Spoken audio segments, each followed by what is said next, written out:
दोस्तों, अगर आप बढ़े हुए कोलेस्ट्रॉल को घटाने के लिए, बढ़े हुए ब्लड प्रेशर को कम करने के लिए और नसों को साफ करने के लिए, यानी नसों के अंदर जमा प्लेकिंग को कम करने के लिए गार्लिक का इस्तेमाल करना चाहते हैं, तो आज की इस वीडियो में मैं आपको एक ऐसे सीक्रेट के बारे में बताने वाला हूं, जिससे गार्लिक के जो मेडिसिनल इफ़ेक्ट्स आपको मिलते हैं वह कई गुना बढ़ जाते हैं। जी हाँ, इस एक छोटे से सीक्रेट को अगर आप फॉलो कर लेंगे तो इसकी मदद से आपको और भी ज़्यादा बढ़िया रिजल्ट गार्लिक से मिलेंगे। तो चलिए बिना किसी देरी के इस वीडियो को शुरू करते हैं और जानते हैं इस छोटे से लेकिन बहुत ही इंपॉर्टेंट सीक्रेट के बारे में पूरी डिटेल से। दोस्तों, गार्लिक को जो है आपकी कार्डियोवैस्कुलर हेल्थ के लिए एक बहुत ही बढ़िया चीज़ माना जाता है, बल्कि सिर्फ कार्डियोवैस्कुलर हेल्थ के लिए ही नहीं, आपकी बॉडी में और भी बहुत सारे बेनिफिट्स हैं जो कि गार्लिक को इस्तेमाल करने से आपको मिल सकते हैं। पहली चीज़ ये कि गार्लिक हमारी बॉडी के अंदर जो इन्फ्लामेशन होता है उसको कम करने का काम करता है।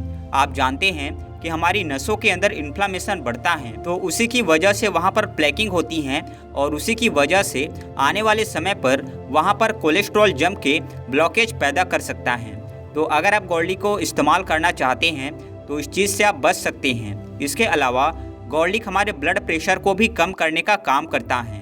जब हमारा ब्लड प्रेशर बढ़ता है तो उसकी वजह से हमारे दिल के ऊपर प्रेशर पड़ता है, जिसकी वजह से हमारा दिल कमज़ोर होता है और दिल के अंदर हार्ट अटैक जैसी बड़ी बीमारी होने का खतरा बढ़ जाता है। इसके साथ साथ गार्लिक जो है दोस्तों, हमारी इम्यूनिटी को भी इन्हेंस करता है, तो तरह तरह के इन्फेक्शन से हम सेफ रहते हैं। और गार्लिक एक बहुत ही अच्छी चीज़ हमें और प्रोवाइड करता है, इसके बारे में बहुत कम लोग जानते हैं, और वो कि इसकी वजह से आपका ब्लड शुगर भी कंट्रोल में रहता है। यानी गार्लिक आपकी बढ़ी हुई ब्लड शुगर को कम करने की भी ताकत रखता है, क्योंकि जब हमारे ब्लड के अंदर शुगर बढ़ती है तो उसकी वजह से भी इन्फ्लामेशन पैदा होता है हमारी आर्टरीज की इंटीरियर वॉल पे, जिसकी वजह से आने वाले समय में हमारे अंदर हार्ट अटैक और स्ट्रोक होने का खतरा बढ़ जाता है। तो अगर आप गार्लिक को रेगुलर इस्तेमाल करेंगे तो इससे आपकी ब्लड शुगर भी नियंत्रित रहेगी और आपके अंदर इस तरह की प्रॉब्लम होने का खतरा भी कम हो जाएगा। गार्लिक को फ्रेश इस्तेमाल करना बेस्ट होता है। अगर आप गार्लिक को इस्तेमाल करना चाहते हैं अपनी सेहत के इम्प्रूवमेंट के लिए, इसके मेडिसिनल बेनिफिट्स को हासिल करने के लिए, तो आपको कोशिश करनी चाहिए कि इसको आप फ्रेश खाएं, ना कि सप्लीमेंट्री फॉर्म में लें। दोस्तों, जब हम गार्लिक को फ्रेश खाते हैं तो एक छोटी सी चीज़ है जिसका अगर हम ख्याल कर लें तो इसके मेडिसिनल इफ़ेक्ट को हम कई गुना तक बढ़ा सकते हैं। अक्सर हम लोग गार्लिक को खाते हैं तो या तो हम इसको साबुत ही निगल जाते हैं या कई बार चबाकर खा लेते हैं।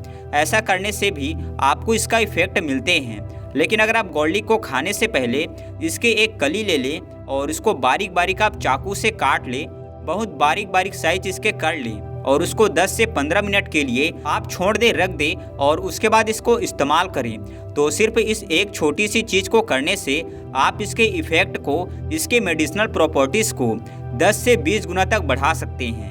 अब आप सोच रहे होंगे कि सिर्फ इसको काटने से इसकी मेडिसिनल प्रॉपर्टीज़ कैसे बढ़ जाती हैं। दोस्तों, गार्लिक के अंदर एक एक्टिव कंपाउंड होता है, इसको बोलते हैं एलिसिन, और एलिसिन ही वह चीज़ है जो कि इसको सारी की सारी मेडिसिनल प्रॉपर्टीज़ प्रोवाइड करता है। इन जितने भी फायदे गार्लिक के होते हैं वह इस एलिसिन की वजह से ही होते हैं। तो जब आप गार्लिक की कली को काट लेते हैं तो काटने से जब इसकी सेल्स एयर के कांटेक्ट में आती हैं तो यहाँ एलिसिन एक्टिवेट होता है। जब तक गार्लिक की सेल्स एयर के कांटेक्ट में नहीं आएगी तब तक एलिसिन एक्टिवेट नहीं होगा, और जब तक कि एलिसिन एक्टिवेट नहीं होगा तब तक आपको इसके बेनिफिट्स नहीं मिल पाएंगे। और इसी वजह से अगर आप गार्लिक को काट लेते हैं और उसको 10 से 15 मिनट के लिए छोड़ देते हैं तो ये जो एलिसिन है वह पूरी तरह से एक्टिवेट हो जाता है और आपको ज़्यादा बढ़िया रिजल्ट मिलते हैं।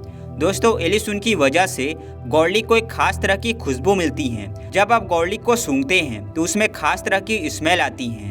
ये स्मेल बेसिकली एलिसिन की वजह से आती है। अगर आप एक साबुत गार्लिक ले लें और उसको आप सूंघें तो शायद उसमें से आपको इतनी स्मेल नहीं आएगी, लेकिन अगर आप काट लें उसको तो उसमें से आपको ज़्यादा बढ़िया स्मेल आएगी।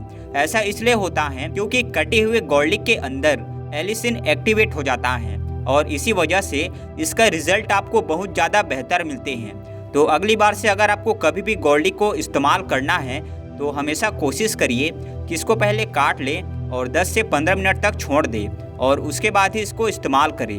दोस्तों, अक्सर लोग मुझसे यहाँ भी पूछते हैं क्या गार्लिक को पकाकर भी खाया जा सकता है या इसको भून कर भी खा सकते हैं। तो डेफिनेटली आप इसको पका कर भी खा सकते हैं, भून कर भी खा सकते हैं, उससे भी आपको इसके मेडिसिनल बेनिफिट्स मिलेंगे। लेकिन अगर आप इसको कच्चा खाएंगे तो उससे आपको जो रिजल्ट हैं वह कई गुना ज़्यादा बेहतर मिलते हैं। ऐसा इसलिए होता है क्योंकि जब आप गार्लिक को पकाते हैं या उसको भूनते हैं तो उस गर्मी की वजह से इसके बहुत सारे एक्टिव कंपाउंड्स हैं जो कि नष्ट हो जाते हैं और जिसकी वजह से इसकी इफ़िशियंसी कुछ कम हो जाती हैं। तो अगर आप इसके मेडिसिनल बेनिफिट्स लेना चाहते हैं तो इसको कच्चा खाने की कोशिश करें। लेकिन अगर आप इसको कच्चा नहीं खा पाते हैं और उसको भून कर या पका कर ही खाना चाहते हैं तो वहाँ भी आप कर सकते हैं, लेकिन उस केस में थोड़े से रिजल्ट आपको कम मिलेंगे। दोस्तों, मुझे उम्मीद है आज की ये वीडियो आपको ज़रूर पसंद आई होगी और इस वीडियो से आपने कुछ ना कुछ नया ज़रूर सीखा होगा। अगर यह वीडियो आपको अच्छी लगी है तो इसे लाइक ज़रूर दीजिएगा। चैनल पर अगर नए हैं और पहली बार वीडियो देख रहे हैं तो चैनल को सब्सक्राइब भी ज़रूर कर लीजिए। मिलता हूँ अगले वीडियो में। हंसते रहिए, मुस्कुराते रहिए, रोज़ कुछ ना कुछ नया सीखते रहिए ताकि आप हमेशा स्वस्थ रहें। धन्यवाद।